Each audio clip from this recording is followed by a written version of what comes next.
Elle a été abandonnée par son mari qui est parti en vacances avec sa maîtresse, mais en rencontrant un homme mystérieux lors d'une tempête de neige, elle découvre un secret qui sauvera sa vie.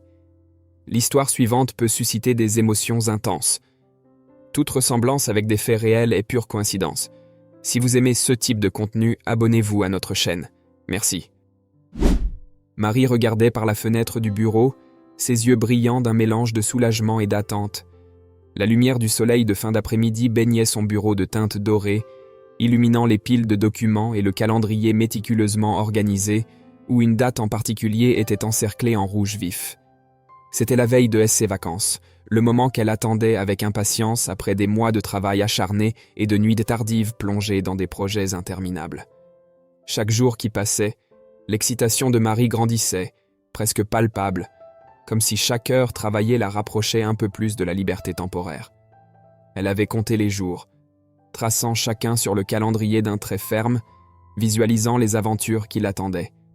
Dans son esprit, elle pouvait déjà sentir la brise de la mer sur son visage, entendre le rire décontracté résonner sous les nuits étoilées, et goûter la douce saveur de la liberté remplissant ses journées. « Marie, on dirait que tu es dans la lune aujourd'hui », commenta une collègue, l'attirant de ses rêveries avec un sourire. « Oh oui, désolée », rit Marie, un léger rougissement colorant ses joues. « Je compte les minutes ici. »« Et qui ne le serait pas ? Tu le mérites bien, mon ami. Tu as travaillé comme une folle cette année, » dit la collègue, se penchant sur la cloison de Marie, ses yeux reflétant une chaleur sincère. Marie sourit, reconnaissante pour cette compréhension. « Je ne peux pas attendre de sentir le sable sous mes pieds et simplement tout oublier ici, » avoua-t-elle, se permettant un moment de vulnérabilité. « Tu sais, c'est cette sensation d'anticipation qui presque surpasse le voyage lui-même.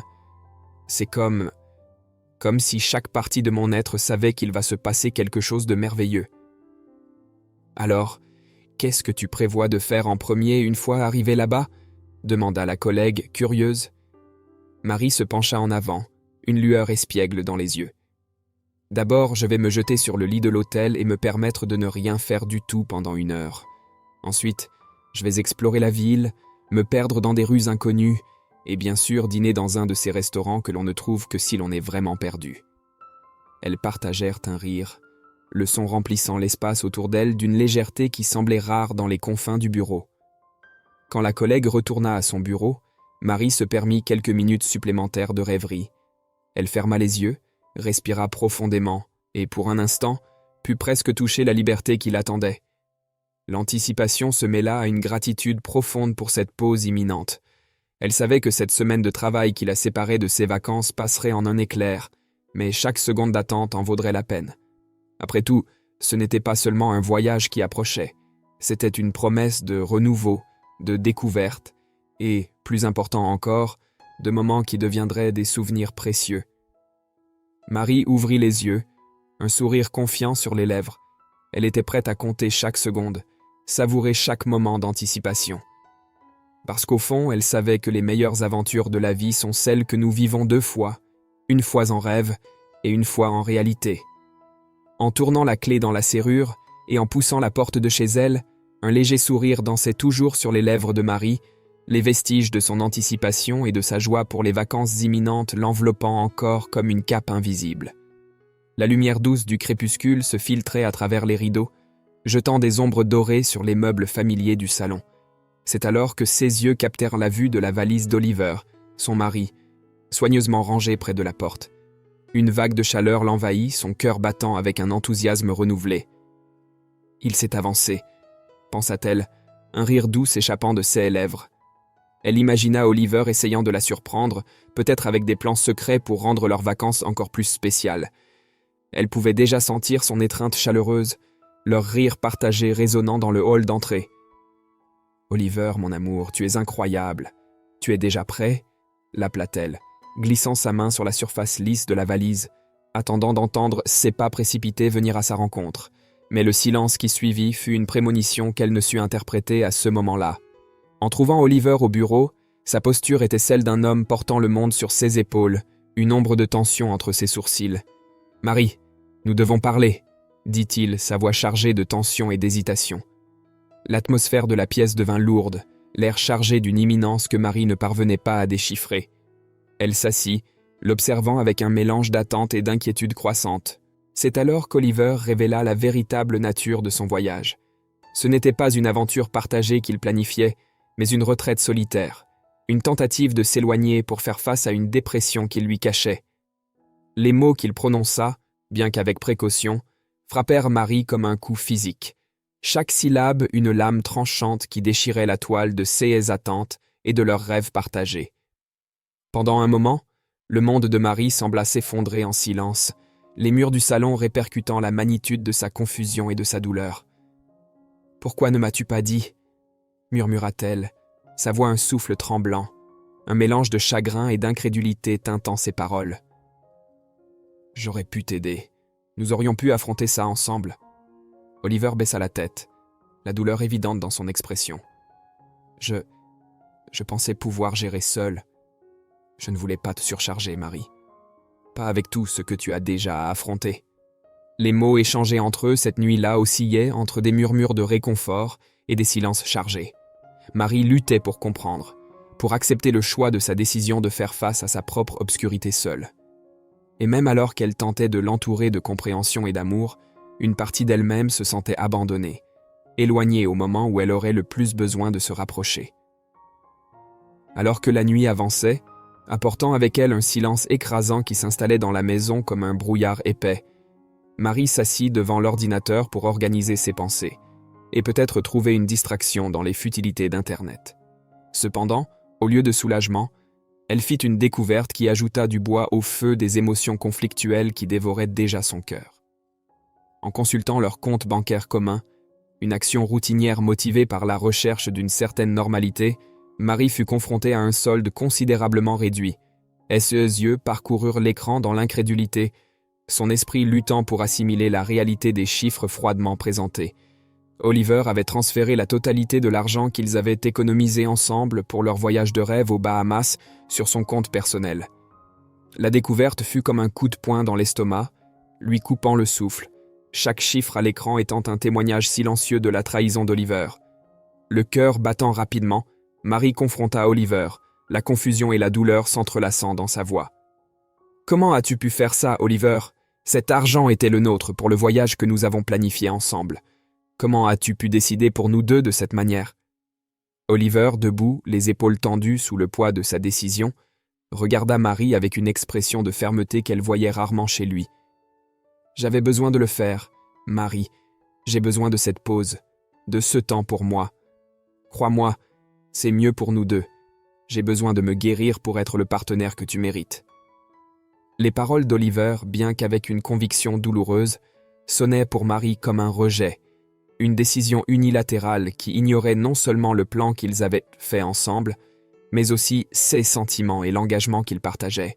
L'abîme entre eux semblait se creuser, chaque mot d'Oliver créant plus de distance, plus de froideur. « Mais qu'en est-il de ce dont j'ai besoin, Oliver, et de nos plans, de nos rêves ensemble ?» demanda Marie, sa voix tremblant d'intensité émotionnelle. « Ne penses-tu pas que j'ai aussi besoin d'une pause, que nous aurions pu trouver un moyen de guérir ensemble ?» Oliver secoua la tête, un geste qui semblait clore la discussion. « Je sais que c'est difficile à comprendre, mais c'est quelque chose que je dois faire seul. J'espère qu'avec le temps, tu verras que c'était mieux pour nous. » La décision d'Oliver de partir sans elle, ignorant les liens qui les unissaient, marqua un tournant dans leur relation. Marie se sentait abandonnée, dévalorisée, et une tristesse profonde s'installa dans sa poitrine, un vide qui semblait résonner à travers les murs de sa maison, maintenant silencieuse. La nuit avança, apportant avec elle la solitude et une amère reconnaissance que, malgré l'amour qu'ils partageaient, il y avait des blessures et des distances que peut-être le temps ne pourrait pas guérir. Tandis qu'Oliver restait ferme dans sa décision de rechercher l'isolement pour sa guérison, Marie se retrouvait perdue dans un océan d'incertitude, se questionnant sur l'avenir d'une relation qu'elle croyait jusqu'alors indestructible. Dans la nuit qui suivit, un silence de tombe régnait sur la maison, un témoignage muet de la discorde et du cœur brisé qui avaient laissé leur empreinte. Marie, assise dans l'obscurité, contemplait l'immensité de la nuit, lorsque les premières lueurs de l'aube commencèrent à filtrer à travers les rideaux. C'est dans ce moment de quiétude forcée que l'inattendu se produisit, changeant à jamais le cours de ses pensées et de ses sentiments envers Oliver. Oliver, dans sa hâte et son tumulte intérieur, avait oublié son téléphone sur la table de la cuisine. Marie le trouva là, un objet si banal, mais qui deviendrait le catalyseur d'une découverte dévastatrice. Un message illuminait l'écran, coupant l'obscurité comme un éclair, révélant une vérité qu'Oliver avait cachée dans les ombres de ses mots et de ses actions. Ce n'était pas un voyage de guérison solitaire qu'il planifiait, mais une rencontre secrète avec une amante, quelqu'un pour qui il était prêt à risquer tout ce qu'ils avaient construit ensemble. Le choc initial laissa place à une tempête d'émotions en Marie. Le cœur battant à un rythme désordonné, elle se retrouva envahie par une détermination féroce. Elle s'habilla rapidement, chaque geste impulsé par le besoin de confronter Oliver, de chercher des réponses ou peut-être, au fond, un adieu qui aurait du sens. Arrivant à l'aéroport, le chaos des départs matinaux reflétait le tumulte dans son cœur. Elle l'aperçut de loin, la silhouette familière se déplaçant avec une détermination qui lui semblait maintenant étrange, étrangère. Marie l'appela, sa voix perdue dans le bruit des voyageurs et des annonces. Lorsqu'elle atteignit enfin Oliver, son toucher fut comme un choc électrique, une connexion qui, pendant un bref moment, fit tout autour d'eux s'arrêter. « Oliver, s'il te plaît, dis-moi que c'est une erreur. » implora Marie, tenant le téléphone entre eux comme une preuve de sa trahison. « Dis-moi que ce n'est pas vrai. » Oliver, cependant, le visage pâle et les yeux évitant les siens, ne lui offrit ni le réconfort ni les explications qu'elle recherchait. Au lieu de cela, avec des paroles froides et un regard qui ne rencontrait pas le sien, il insista sur la nécessité de suivre son chemin, ignorant le tourbillon de douleur et de trahison qu'il avait laissé derrière lui.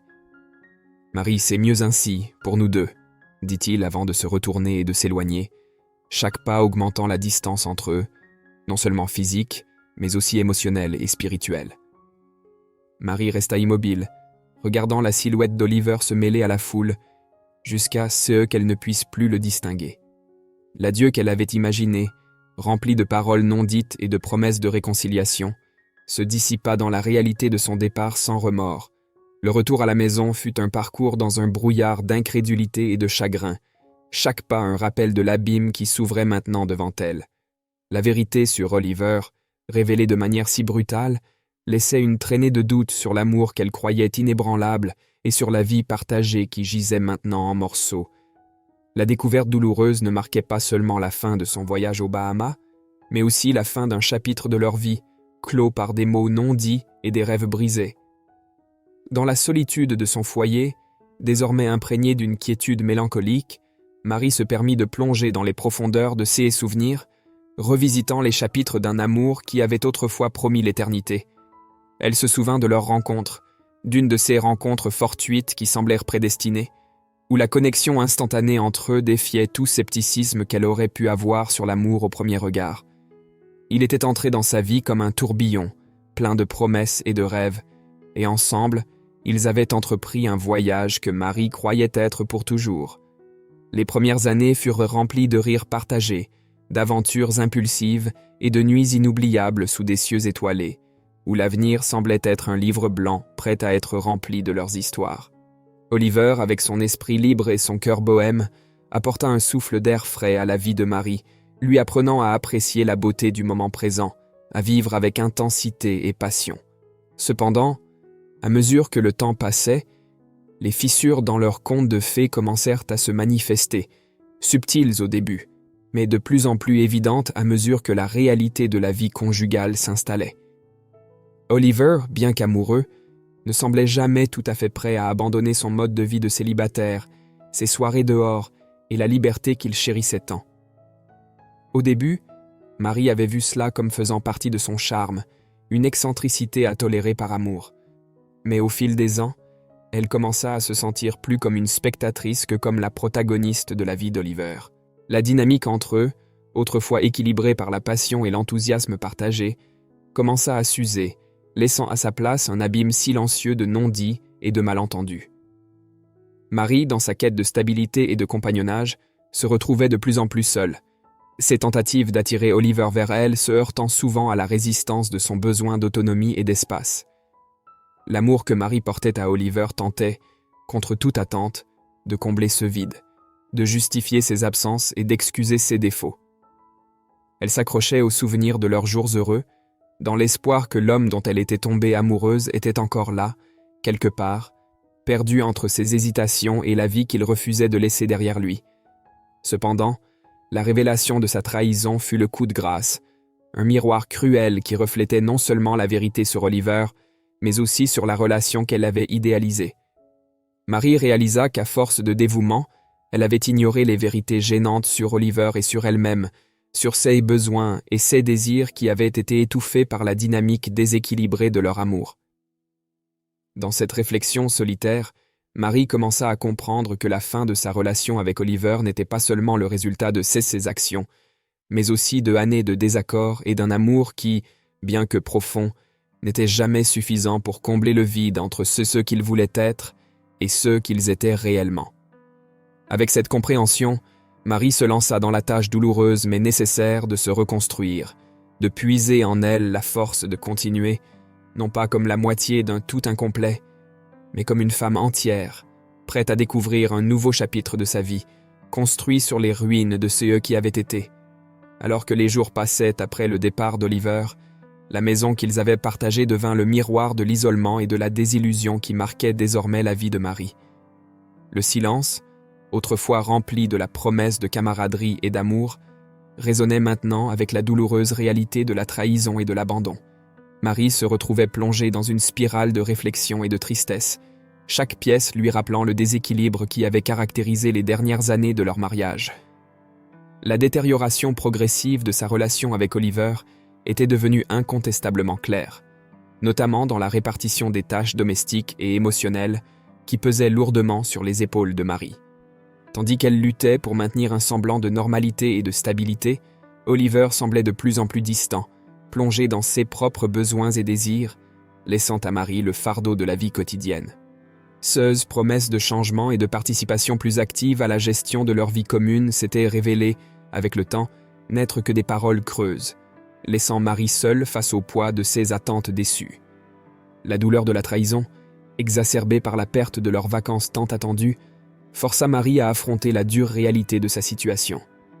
Elle se retrouva isolée, non seulement physiquement en l'absence d'Oliver, mais aussi émotionnellement, en prenant conscience de la façon dont elle avait été manipulée par des promesses et des excuses.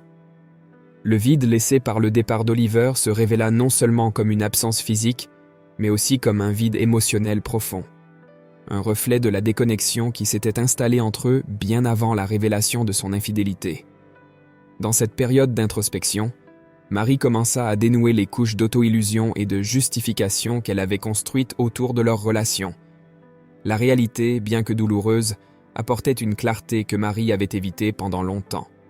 Elle se retrouva face à la vérité selon laquelle l'amour, aussi profond soit-il, ne pouvait compenser le manque de respect, de considération et de véritable partenariat.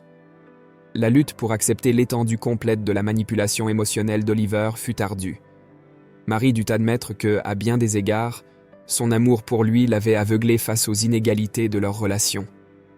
La promesse de soutien mutuel et de compréhension avait, à un moment donné, cédé la place à un cycle d'excuses et de négligence, où les besoins de Marie étaient constamment relégués au second plan. Ce face-à-face avec la réalité, bien que douloureux, fut aussi un réveil. Marie commença à réaliser que son identité et son bonheur ne devaient pas être liés à la présence ou à l'approbation d'Oliver. La liberté trouvée dans l'acceptation de la vérité lui permit de commencer à parcourir le chemin de l'autodécouverte et de la guérison. Elle reconnut le besoin de se reconstruire, non pas autour d'une relation brisée, mais sur les fondements de sa propre force et de sa propre valeur. Le voyage de Marie pour surmonter la désillusion et la trahison fut marqué par des hauts et des bas, mais chaque pas en avant était un pas vers la reconquête de son indépendance et vers la redécouverte de sa propre voie. La douleur de la perte se transforma lentement en un terrain fertile pour la croissance personnelle. Un espace où Marie pouvait enfin commencer à entrevoir un avenir où elle était l'auteur de sa propre histoire, libérée des ombres d'un amour qui avait, pendant longtemps, défini les contours de son existence. Dans une nuit particulièrement froide, alors que la neige tombait en flocons denses, recouvrant les rues et les sentiers d'un manteau blanc et silencieux, Marie rentrait du marché, les bras chargés de sacs, son cœur lourd du poids de ses pensées, Le vent hurlant traversait ses vêtements, un rappel perçant de la tempête qu'elle-même affrontait à l'intérieur. C'est alors qu'à travers le voile blanc de la neige qui tombait, elle aperçut une silhouette solitaire au bord de la route, tremblante et clairement mal préparée pour la rigueur de l'hiver. Poussée par un élan de compassion, Marie s'approcha, réalisant que c'était un homme, les lèvres teintées par la pâleur du froid, ses yeux reflétant un mélange de surprise et de gratitude en voyant Marie s'approcher. « Vous allez bien ?» demanda Marie, sa voix chargée d'une préoccupation sincère. L'homme, qui se présenta comme Jean, luttait visiblement contre le froid, ses paroles tremblantes autant que son corps. « Je me suis perdu. Je ne connais pas bien la région, » parvint-il à dire, sa voix un murmure fragile contre le rugissement du vent. Sans hésiter, Marie offrit son aide, guidant Jean à travers la tempête vers la sécurité et la chaleur de sa maison. La décision d'ouvrir sa porte à un étranger n'était pas prise à la légère, une ombre de doute et de réserve traversant son esprit. Cependant, la situation désespérée de Jean et le souvenir aigu de la solitude et du froid qu'elle ressentait elle-même, bien que d'une nature différente, l'incitèrent à agir. Une fois chez elle, Marie fournit des vêtements secs à Jean et prépara un repas chaud, un geste simple d'humanité qui contrastait vivement avec l'égoïsme et l'indifférence qui avaient caractérisé les derniers actes d'Oliver. Alors qu'ils partagèrent le repas, un lien inattendu commença à se former entre Marie et Jean. Ils ont d'abord parlé de banalités, mais progressivement, à mesure que la nuit avançait, les conversations se sont approfondies, abordant des thèmes de perte d'espoir et de recherche de sens au milieu de l'adversité. Pour Marie, offrir abri et réconfort à Jean dans cette nuit glaciale était plus qu'un acte de bonté. C'était un pas dans son cheminement de guérison, un moment d'altruisme qui l'aida à voir au-delà de sa propre douleur. La générosité spontanée de Marie, née d'une compréhension intime de la douleur et de l'abandon, éclaira l'obscurité de son âme, apportant un éclair d'espoir et la possibilité de rédemption. Jean, de son côté, apportait avec lui des histoires de voyage et d'apprentissage, un esprit nomade qui, d'une certaine manière, reflétait le désir de Marie de trouver la paix et de recommencer. La gratitude et le respect mutuel qui se développèrent entre eux cette nuit-là montrèrent à Marie que, même dans les moments les plus sombres, la capacité de tendre la main à une autre personne pouvait ouvrir la voie à de nouvelles connexions et à de nouveaux départs. L'interaction avec Jean, bien que brève, servit de catalyseur à une transformation profonde en Marie. Au milieu de la tempête d'émotions et du chaos qui suivit le départ d'Oliver, la présence de Jean dans sa vie, même pour une courte période, apporta une lumière de reconnaissance et d'appréciation que Marie n'avait pas ressentie depuis longtemps. Les paroles de Jean, chargées de gratitude et d'admiration pour sa gentillesse et sa force, résonnèrent en Marie, la touchant profondément. Pendant des années, Marie s'était dévouée sans relâche à son travail et à sa relation avec Oliver, souvent sans recevoir la reconnaissance ou l'appréciation qu'elle désirait et méritait. La rencontre avec Jean marqua la première fois depuis longtemps qu'elle se sentit vraiment vue et valorisée pour ses actions, non pas pour les attentes que les autres avaient d'elle. Les paroles de Jean exprimaient non seulement la gratitude pour sa gentillesse en cette nuit froide, mais reconnaissaient également sa résilience et la beauté de son esprit généreux. Ce moment de validation fut un tournant pour Marie. La chaleur qui se répandit dans son cœur en entendant les paroles de Jean contrastait vivement avec la froideur qui s'était installée dans sa vie. Pour la première fois depuis le départ d'Oliver, elle commença à voir un chemin devant elle, un chemin marqué par la possibilité de guérison et de renouveau. Jean, avec sa présence éphémère et son impact durable, avait involontairement montré à Marie que sa valeur ne dépendait pas de l'approbation ou de la présence d'Oliver, mais de sa propre capacité à aimer, à donner et à se reconstruire. Inspirée par ce nouveau sens d'appréciation et de connaissance de soi, Marie commença à réévaluer sa vie et ses priorités. Le vide laissé par Oliver, bien que toujours douloureux, commençait à ressembler moins à une perte et plus à un espace ouvert pour de nouvelles possibilités. Marie réalisa que la douleur de la trahison et de l'abandon pouvait servir de terreau fertile pour la croissance personnelle, une invitation à redécouvrir qui elle était au-delà des ombres de sa relation. La gratitude qu'elle ressentit envers Jean se transforma en une impulsion pour rechercher son propre bonheur et son épanouissement, indépendamment des attentes ou des jugements des autres. Elle commença à explorer de nouveaux passe-temps, à renouer avec de vieux amis et à se consacrer à des projets personnels qu'elle avait négligés.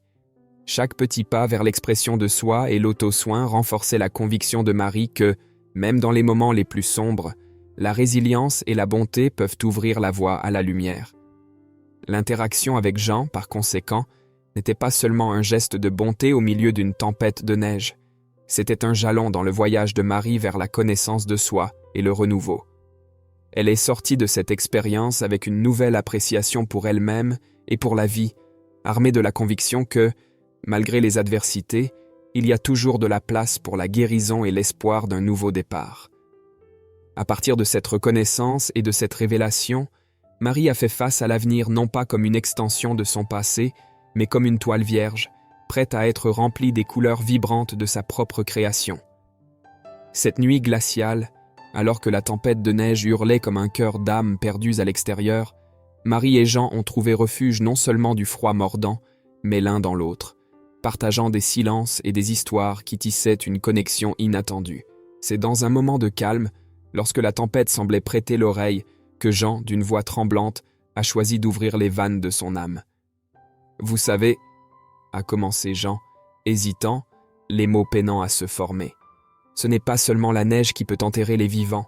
La douleur, elle fait la même chose. » Ses yeux, sombres de souvenirs, rencontrèrent ceux de Marie. « J'avais une famille, » dit-il, chaque mot chargé d'une tristesse infinie.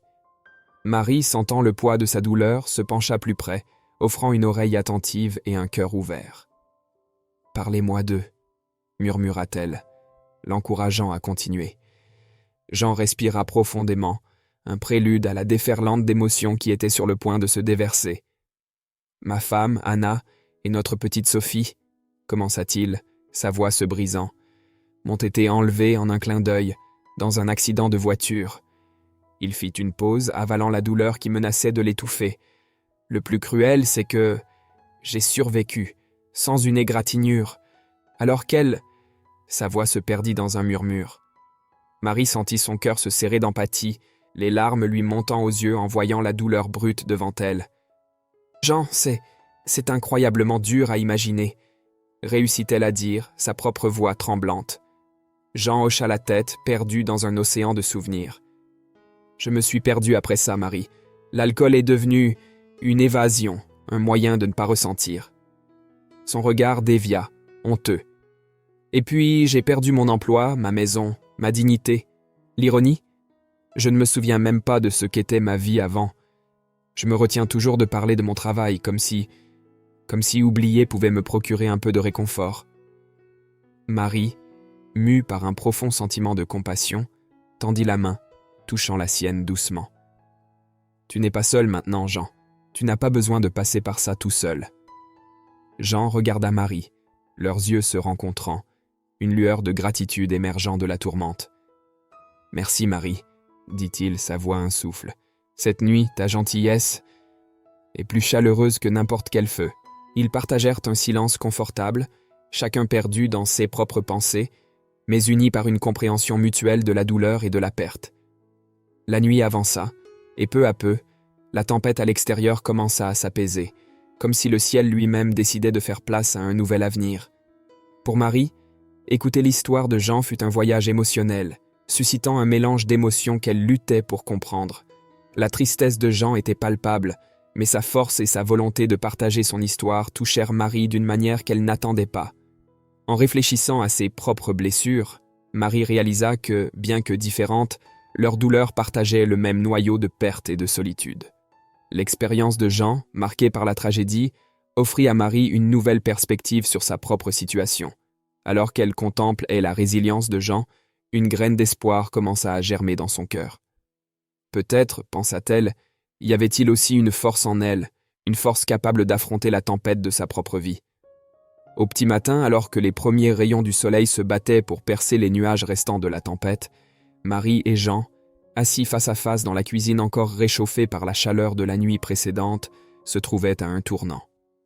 L'atmosphère partagée, chargée de vulnérabilité et de compréhension mutuelle, était un terrain fertile pour l'épanouissement d'une connexion rare et précieuse.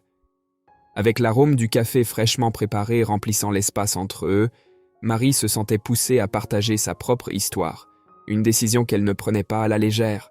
Encouragée par l'ouverture de Jean, elle commença, d'une voix tremblante mais ferme, à dérouler le fil de sa propre douleur et de sa propre désillusion. « Jean, la vie a un moyen étrange de nous mettre à l'épreuve, n'est-ce pas ?» commença-t-elle, cherchant ses mots avec soin. « Moi aussi, j'ai porté ma part de douleur. Mon mari, Oliver, a choisi de suivre un chemin qui nous a séparés irrémédiablement. » Elle fit une pause, prenant une gorgée de son café, se permettant un moment pour rassembler ses forces. J'ai découvert qu'il n'était pas l'homme que je pensais connaître. Il avait une liaison, quelque chose qui a brisé ce qui restait de notre mariage, et j'ai pris la décision de divorcer de lui. Les mots, une fois libérés, semblaient à la fois soulager et intensifier la douleur que Marie ressentait. Jean écouta en silence, ses yeux fixés sur Marie, irradiant une empathie profonde qui transcenda les mots. Lorsqu'elle eut fini, il dit doucement « Marie, votre force est admirable. Le courage de faire face à cette vérité, de prendre une décision aussi difficile, montre à quel point vous êtes incroyable. » Marie sentit les mots de Jean l'envelopper comme un câlin, lui offrant un réconfort dont elle ne savait pas qu'elle avait besoin. « Merci, Jean.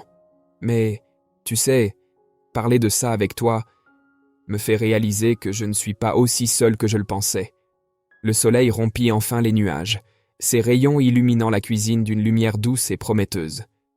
À ce moment-là, Marie et Jean réalisèrent que, bien que leurs douleurs fussent uniques, l'essence de leur expérience partagée créait un tissu de compréhension et d'empathie qui les enveloppait, suggérant la possibilité de guérison et de renouveau.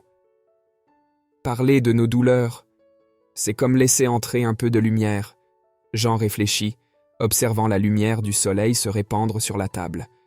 Et d'une certaine manière, cette lumière rend tout un peu plus supportable. Marie acquiesça, sentant une vérité résonner dans les paroles de Jean. Partager leurs histoires avait non seulement forgé une connexion inattendue entre eux, mais avait aussi marqué le début d'un changement dans leur vie. Pour la première fois depuis longtemps, Marie sentit une étincelle d'espoir, un signe que peut-être, juste peut-être, il y avait un chemin à suivre qui pourrait conduire à quelque chose de nouveau et de guérisseur. Cet échange, bien qu'il soit né de circonstances inattendues et tumultueuses, s'est révélé être un tournant, un moment où deux âmes, perdues dans leur propre tempête, ont trouvé en l'autre un port sûr. Alors qu'ils terminaient leur café, tous deux savaient que, bien que l'avenir reste incertain, le voyage à venir serait un peu moins solitaire, un peu plus supportable, sachant qu'ils avaient l'un l'autre pour partager les fardeaux que la vie impose parfois. À mesure que la journée se déroulait devant eux, baignés par la lumière régénératrice du soleil qui revendiquait enfin sa place dans le ciel, Marie et Jean se sont retrouvés dans un moment de transformation silencieuse. Le partage de leurs douleurs et de leurs espoirs, bien qu'il ait commencé comme un murmure de vulnérabilité dans l'obscurité, avait grandi pour devenir un dialogue de possibilités et de promesses à la lumière du jour. « Jean, » dit Marie, sa détermination renforçant sa voix, « ce n'est pas la fin de la route, juste un virage qui nous mène à de nouveaux départs, de nouvelles chances de reconstruire, de redécouvrir qui nous sommes et ce que nous pouvons être. » Ces paroles, chargées de conviction, cherchaient non seulement à réconforter, mais aussi à inspirer. Jean a absorbé chaque mot, les laissant allumer quelque chose en lui, un éclair d'espoir qu'il n'avait pas ressenti depuis longtemps. « Tu as raison, Marie. J'ai été prisonnier de mon passé, de ma douleur depuis si longtemps. Peut-être est-il temps de commencer à regarder vers l'avant, vers un avenir que je peux créer, pas seulement un que je crains. » L'idée de transformation, de prendre les rênes de sa propre vie, bien que effrayante, a commencé à prendre forme dans son esprit comme un objectif tangible, une destination qu'il pourrait atteindre avec détermination et soutien. « Ce ne sera pas facile, » admit Marie, partageant un regard de compréhension avec Jean. « Nous avons tous les deux nos propres défis à relever. Pour moi, le processus de divorce. Pour toi, la recherche de rédemption et un nouveau départ. Mais vois-tu, Jean, ce moment, cette conversation, peut être le premier pas dans notre voyage pour surmonter le passé. » Ils se sont levés, le geste symbolisant la volonté d'affronter les défis à venir. « Merci, Marie. Ta compassion, tes conseils, ils m'ont donné quelque chose que je n'avais pas depuis longtemps, de l'espoir. » Jean tendit la main, et Marie la saisit fermement, un geste de solidarité et de soutien mutuel. « Promets-moi, » dit Marie, ses yeux brillants d'un mélange de défi et d'encouragement. Que tu feras ce pas, peu importe à quel point il est difficile, et je promets de faire de même. Je promets, répondit Jean, le mot portant le poids de son engagement. Et ainsi, sous le regard attentif du soleil qui témoignait silencieusement de leur résolution, Marie et Jean partirent dans leurs voyages respectifs. Jean, avec la vision d'un avenir où il pourrait surmonter le passé et reconstruire sa vie, et Marie, déterminée à naviguer à travers le processus de divorce avec grâce et force, chacun portant en lui le souvenir de leur conversation transformante, un rappel de la force trouvée dans la compassion partagée et l'espoir renouvelé. Bien que le chemin à venir soit plein d'incertitudes et de défis, tous deux se sentaient équipés d'une nouvelle perspective et du courage nécessaire pour affronter les adversités. Cette rencontre inattendue, née d'une tempête et solidifiée sous le soleil, marquait le début d'une transformation pour Marie et Jean, une reconnaissance que, même dans les profondeurs du désespoir, il y a toujours une étincelle d'espoir, un signe qu'il est possible d'émerger de l'obscurité pour trouver un nouveau lever de soleil. Alors que les jours se transformaient en semaines, la vie de Marie trouvait progressivement un nouveau rythme, un équilibre précaire forgé dans la force nouvellement découverte et la détermination de tourner la page. Elle ne pouvait guère prévoir le tourbillon qui approchait avec le retour d'Oliver de ses vacances, un événement qui déclencherait une tempête d'émotions et de confrontations. L'arrivée d'Oliver fut comme une ombre qui tomba brusquement sur la maison, dissipant la lumière d'espoir et de renouveau que Marie avait soigneusement cultivée. Quand Oliver franchit le seuil, apportant avec lui le poids de ses choix et de ses regrets, Marie était prête à le faire face, armée de la résolution que leur mariage était arrivé à sa fin. « Oliver, tu dois partir. C'est fini, » déclara Marie, sa voix tremblante d'un mélange de détermination et de nervosité. La discussion qui suivit fut féroce et terrible, les mots chargés de douleur et de colère, révélant la profondeur des fissures dans leur relation. C'est alors qu'au sommet de la tension, Jean réapparut dans la vie de Marie. Un retour inattendu mais providentiel. Il arriva à la porte de Marie dans l'intention d'exprimer sa gratitude pour la gentillesse qu'elle avait montrée lors de cette nuit fatidique de tempête, apportant avec lui un petit cadeau comme symbole de son appréciation. Cependant, ce qu'il trouva fut une scène de confrontation intense, avec Oliver, incapable d'accepter l'annonce du divorce, laissant transparaître un aspect menaçant, surtout en découvrant la présence de Jean pendant son absence. La situation s'est rapidement envenimée, Oliver avançant sur Marie dans un élan de colère et de frustration. C'est à ce moment critique que Jean intervint, sa posture changeant instantanément pour refléter l'autorité et le calme d'un ancien policier. Avec habileté et détermination, il parvint à contenir Oliver, protégeant Marie d'une éventuelle violence. « Oliver, tu dois te calmer, c'est fini », déclara Jean fermement, sa voix chargée d'autorité, la formation et les instincts de séjour dans la police émergeant clairement. La révélation que Jean était en fait un ancien policier surprit Marie, mais lui offrit également un sentiment de sécurité immédiat. Sa présence à cet instant précis n'était pas seulement un coup du destin, mais aussi la manifestation d'un cycle qui se fermait, soulignant l'impact durable des actions et des choix passés de chacun. Oliver, contenu et confronté à la réalité de ses actes, recula enfin, la situation se calmant sous le regard vigilant de Jean. L'intervention de Jean non seulement empêcha que la situation ne dégénère en violence, mais renforça également la décision de Marie de poursuivre le divorce, désormais certaine qu'elle faisait le bon choix. Après la confrontation tendue avec Oliver, Jean réalisa que la sécurité de Marie ne pouvait être laissée au hasard. Avec la détermination d'un homme qui connaissait bien les dangers auxquels les personnes vulnérables pouvaient être confrontées, il prit la décision d'assurer la protection de Marie. Cette décision marqua non seulement un geste de gratitude profonde, mais aussi la reconnaissance du lien spécial qui s'était formé entre eux depuis cette nuit de tempête. « Marie, je ne peux pas simplement partir en sachant que tu pourrais ne pas être en sécurité, » expliqua Jean, l'inquiétude évidente sur son visage. « Je vais organiser une équipe de protection, des amis à moi, d'anciens collègues de la force, qui peuvent garantir que tu seras en sécurité, surtout maintenant. » Marie, initialement surprise par l'offre, ressentit un mélange de soulagement et d'appréhension. « Jean, est-ce vraiment nécessaire? Je veux dire, Oliver est parti. Marie, ce n'est pas seulement à propos d'Oliver, c'est à propos de toi, de m'assurer que tu as l'espace et la sécurité pour aller de l'avant, » interrompit Jean, sa voix chargée d'une gravité qui ne permettait aucune contestation. « C'est le moins que je puisse faire. S'il te plaît, laisse-moi t'aider. » Marie regarda Jean, ses yeux rencontrant les siens, et vit non seulement l'inquiétude, mais aussi une détermination inébranlable. Comprenant que cette protection était à la fois un geste de soin et une précaution pratique, elle acquiesça, un sentiment de gratitude réchauffant son cœur.